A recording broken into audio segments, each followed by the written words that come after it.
Story 1.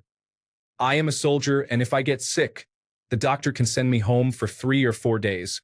I was having a body temperature of 39 degrees Celsius right until the day before my doctor's appointment, and then it just fell to 36.6 degrees Celsius, so I got nothing. Story 2. I woke up fully rested and alert at 7:30 on my day off. So you have all day to do nothing, and you're awake enough to enjoy it. Is there a downside I'm not seeing? Story 3. My sleep schedule is messed up. I can't fall asleep until around 1 or 2 a.m. I've been dealing with this for a week, so I decided today I'll just pull the very unhealthy all-nighter. So far, I'm really tired right now, and I haven't even reached the time when I normally wake up yet. Today is definitely going to be tough, but no obligations make today the best day to handle sleep deprivation. Basically, it's payback to my body for becoming accustomed to something I did. Story 4.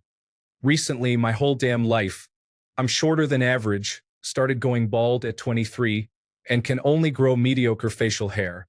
I also have chronic pain, so I'm constantly hurting. I really hate my body. Story 5. I woke up at 6 today. I usually oversleep, but today, even though I am a bit sick, I just woke up this early way ahead of my alarm, and I was not that tired either. Story 6. I work a rotating 12-hour schedule. 6 a.m. to 6 p.m. for a few days, a couple of days off. Then I work 6 p.m. to 6 a.m., then a couple of days off. Add into the mix a healthy amount of overtime on days I'm supposed to be off, which means constantly flip-flopping from days to nights, and my life is a revolving, confusing roller coaster ride. Mix all of that with kids aged 1 and 4 who have apparently inherited their inability to sleep from me, and their inability to walk quietly from their mother. My body betrays me every day. I'm awake when I need to sleep, and I'm asleep, well, pretty much never. When I have to wake up at 4 a.m., I wake up for no reason by 2 a.m. When I get home at 6:30 a.m. after a midnight shift, I can't immediately fall asleep. But I know if I don't get to sleep before everyone else wakes up, I'm screwed. So I try super hard and ultimately fail. In the end, this is going to kill me. But I do it for them because I love them and they matter more to me than my well-being. Story 7. I've been really stressed out recently, and the other day, I was in the middle of dealing with a situation when my right testicle randomly retracted up inside my body. It wasn't painful, but it was scary and felt horrible. After a bit of research, I found out it's stress-related. So guys, try and stay calm, or the muscles sling your testicles sit in might just get stressed too, and then you'll know about it. That's the worst betrayal my body's committed on me. Story 8. I flip between day shift and night shift. I'm always struggling for sleep. I have a streak of 6 days and nights off, and what does my body do? Wakes me up after 4 hours of sleep. Story 9. I was racing this girl down 17 stairs. She knows how fit I am, but she was hyped up anyways. My right knee said, "Let's let her win today, okay?" As I internally screamed in pain. Story 10. I don't understand why waking up fully rested at 7:30 is a bad thing. It's not like you're groggy but can't fall back asleep. Go do something with those hours you would have slept through. Story 11. I'm 30, in decent shape, and have twin 7-month-olds. 45 minutes ago, I was holding one child and bent down to pick up the other, and my mid-back just seized up. Felt like I couldn't breathe or move or anything for a solid 2 minutes. I'm still in pain and moving very cautiously. And of course, all this happened before coffee. Story 12. I really like the occasional beer after work or on the weekends. I don't have one every night and don't drink to excess, but I'd say about 3 to 4 nights a week. What gets me through the day is waiting for that awesome craft beer I discovered waiting for me in my fridge at home. As of last week, drinking even half a beer makes the lower portion of my digestive tract go completely insane. I'll spare you the details, but it doesn't look like I can depend on that vice anymore. Story 13. Once my wife said we could try the back entry, dreams can come true. But my penis didn't get the memo and went to full flop. You mutinous little pink bastard. Story 14. Dude, I wish I woke up that early, fully rested. That's like a cheat code. Now you have much more time to do things.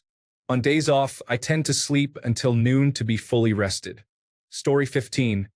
Started work at 12 p.m., so my body was like, get up at 6, no, get up at 8, get up at 9. Problem was I didn't get to sleep until 2 a.m., so 4 hours of sleep, no thanks. Story 16. I want to go running, biking, and hit up the gym, but I sit here recovering from going running, biking, and lifting. Mostly recovering my knees right now. Nothing damaged or anything. It's just what the body needs. Damn the recovery days. I want to be ripped already. The good news is that I have a forming six-pack. More lean definition. I could even do more. No, I sit here aggravated because my knees are asking for a break. It's the front muscle that goes directly over the kneecap. I'm not taking any supplements either because I believe it's like cutting a corner. Those muscles are for real, you know. Story 17. I've learned that waking up early on your days off makes it feel like you had more time off because you didn't spend so much of it sleeping. My girlfriend recently started a Sunday course, so she's up at 7 in the morning on Sundays. I've been getting up with her and enjoying the day so much. By noon, my shopping and washing are done, and I'm completely free for the rest of the day to play games, watch movies or series, or read. If you woke at 7:30 in the morning feeling fresh and rested, and you have the day off, go do all those things you can't do because you're working. Story 18. Wow. Mine does this too. If I have to get up for work, I cannot get up at my alarm time without being tired.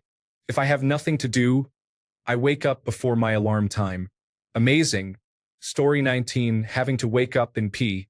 To begin with, I'm a very light sleeper and wake up with just about any noise or light, so some nights I feel like I get no sleep. Story 20. Where do I start? Back fusion on lumbar vertebrae 5, sacral vertebra 1 at 49. Right knee replacement at 53. Left knee replacement at 55. Ruptured disc in thoracic vertebrae 7-8. 35 years in restaurant management. Story 21. Opposite direction. I'm feeling perfectly fine and healthy sitting on the toilet. When I'm done, I stand up and pull a muscle in my back. Happened on multiple occasions. Story 22. This one time I awoke for work. I turned off my alarm, got dressed, had my breakfast, brushed my teeth, did my hair, and then I woke up. I was incredibly late because I had dreamed my morning routine. The only thing I actually did was turn off my alarm. Story 23. I hate when you go to take a nap and lie down for 10 minutes and wake up fully rested. It's like, I wanted to actually fall asleep and enjoy it. Now I'm wide awake and fully rested after 10 minutes. Story 24. Dude, that was me this morning after spending the night eating dumplings and playing Death Stranding until 2:30 a.m. I tried to stay in bed and sleep, but ended up just lying there for an hour before I headed for the gym. Sometimes you just have to accept it. It does be like that sometimes. Story 25. Betrayal? This sounds like a gift. Now you can do something great today. If you woke up tired at 7:30, I'd agree it's a betrayal, but if you're well rested, that means more time awake and not at work. Story 26. You are looking at it the wrong way, my man. Waking up that early on your day off is a gift. Get out of bed and seize the day. Hit the gym, play some video games, sit on your deck drinking some coffee. Nothing is worse than wasting a day off laying in bed. Story 27. I have to get up around 4:30 a.m. during the week and feel terrible every morning. Come the weekend, I'll often wake up at 5 a.m. with no alarm and feel fine. I'd love to feel that refreshed during the week. Story 28. How is that a betrayal? I love waking up early. I've trained myself to wake up at 5 every day like clockwork. I don't even use an alarm anymore. You just get so much more out of your day, more sunlight, it just feels great. Have a good day, brother. Story 29. As a climber, I have to deal with the occasional small injuries or annoyances with my shoulders, arms, and fingers. I have had some pain and annoyance in my left ring finger for a couple of weeks. I have been resting a bit and taping the finger, and it was gone this weekend. The next day, my right ring finger hurts in the exact same way. It's like it just switched sides. Story 30. Sounds like a symptom of not being sleep deprived. This is really how things are supposed to be. Getting up at the same time, going to bed at the same time, getting a solid 7 to 9 hours of sleep. The evidence is overwhelming that not doing this is insanely bad for you, both physically and mentally. Men who routinely get 6 hours of sleep per night have smaller testicles and brains that look aged by 10 years, compared with men who get a full night's sleep every night. Check out the book Why We Sleep by Matthew Walker. Changed my life. Story 31. Sleeping in late on weekends is waking up at 7:30 instead of 6:30. My brain is thinking, let's move this heavy thing over there quickly. My body is saying, yeah, nope, not gonna happen. Ask my wife for help. My shoulder is deciding that sleeping on a mattress is too stressful, so now I have shoulder pain for a day or two. Going up some stairs and being out of breath. Getting home and just wanting to sleep. Nothing else. Just sleep until 6:30 the next day. And finally, foods that never caused an issue have to be taken off the menu because my stomach can't handle it anymore. Story 32. Why do you consider that a betrayal? I wake up at 3 a.m. for work.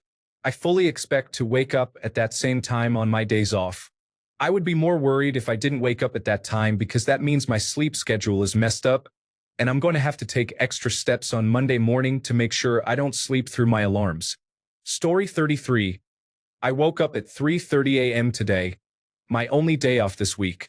Mind you, I always struggle to wake up before 7:40 a.m. to get to my workplace by 8 a.m., so you too, body.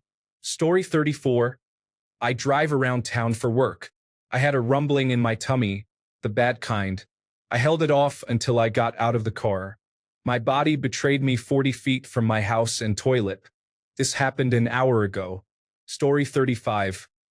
How are you interpreting that as a bad thing?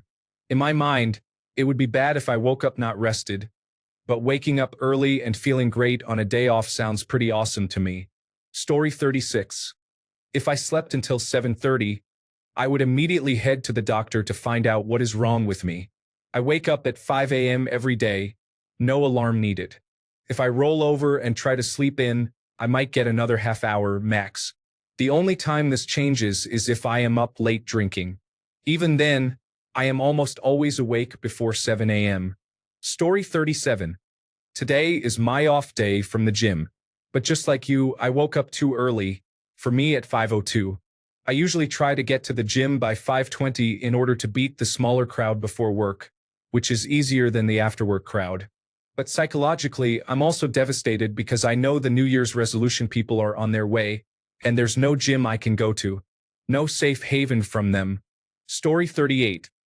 I woke up for a 2 a.m. pee last Saturday morning. While using the restroom, I got really hot and my vision went white for a brief second. I thought I would walk downstairs for some water to remedy myself, but my vision went white again 2 stairs into my 12-step staircase. I tumbled the rest of the way. No head or neck issues, thankfully, but I did shear off a bone in my elbow and fractured my humerus.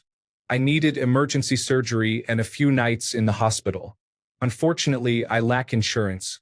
But the worst part is that I was scheduled to be a pallbearer at my great-aunt's funeral the day of the fall. I feel terrible I could not make that commitment, and it is still a bit surreal that my body decided that the stairs was the place and time to make me lose it. I am staying positive and laughing it off as much as I can, but boy, is life crazy sometimes. Story 39. I did the same thing on my girlfriend's birthday. I made it through work and dinner with her, and then basically passed out immediately when we got back to her apartment. Story 40. If you woke up fully rested at 7:30, that means you weren't tired, and you got to enjoy the best part of the day, which is the morning. I would take that every single day if I could. Story 41. Friday shift. It's still Friday here, tired from traffic going to the office, so I decided that coffee would do the trick. It did not. I immediately crashed after drinking the coffee. I'm still recovering. Story 42. Crashed at 9:30 last night. Woke up before midnight. Crashed again just after midnight. Woke up at 3 a.m. to throw up what tasted like sauce from my pizza that night and what looked like a single sausage from it. Seriously, one good hurl of sauce and this glob. I've been awake ever since but might go back to bed shortly. Stomach feels mostly okay, but I keep tasting bile in the back of my throat. Story 43. I slept through all my alarms yesterday and woke up at 3 p.m. Now, to make sure that I actually make it to work today, I've stayed up all night. This is going to be a long day just to fix my sleep schedule. Story 44. My left calf feels like it's about to give out. My left knee feels weak with occasional twinges. Either or both could be an issue for Saturday morning soccer. Story 45. I got sick about 3 days ago. Can't sleep. Medicine messes with my liver. I feel drowsy and tired all the time. The worst part is I can't even sleep because I've been coughing all night. My abs and back are killing me, and my head feels like a balloon. I can't even have a bowel movement correctly because I don't have an appetite to eat anything. Story 46. Waking up between 6 o'clock and 8 o'clock on my day off is so great. I love myself every time, and I get started on all kinds of things around the house. I remember once after a night of drinking, my roommate was up at 5:30, hungover, cleaning up from the night before. When I asked why he would do this to himself, he simply cheered, "Seize the day." That moment has stuck with me for years, and I preach it all the time. Story 47. I'd been waiting for a reason to talk to this really cute, really smart girl at work. The opportunity finally came, and as we were finishing the work talk and I was going to attempt to transition, a buddy of mine came up behind me, politely asking to get into the toolbox I was standing next to.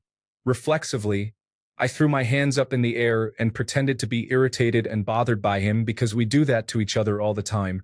I turned back to her, and she was looking at me like, okay, definitely not amused. Story 48. I woke up at 9 o'clock this morning. I have a 9 o'clock class. I went to bed at midnight. I do not understand why I did not hear my alarm, but here I am, having been in my class for about 10 minutes, typing on Reddit instead of paying attention to the review.